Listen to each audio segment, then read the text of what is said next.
ఎవరు పోతా ఉన్నారమ్మా? యా సీనియర్ లీడర్ పోతా ఉన్నాడు? ఏమవుతుంది?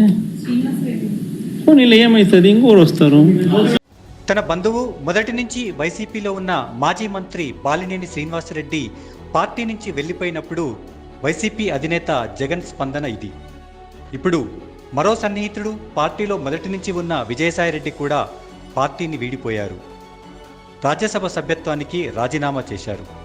ఇప్పుడు జగన్ స్పందన ఎలా ఉంటుందని చాలామంది ఎదురు చూస్తున్నారు. గతంలో బాలినేని వెళ్ళినప్పుడు పెద్దగా పట్టించుకోని జగన్ ఇప్పుడు కూడా పెద్దగా పట్టించుకోకపోవచ్చనే చాలామంది భావిస్తున్నారు. మొదటి నుంచి జగన్ వ్యవహార శైలి ఇలాగే ఉంటుందని అంటున్నారు. ఎందుకంటే ఎన్నికల్లో ఓటమి తర్వాత పార్టీ నుంచి నేతలు వెళ్ళిపోవడం అనేది సహజమేనన్నది జగన్ అభిప్రాయమని అంటారు.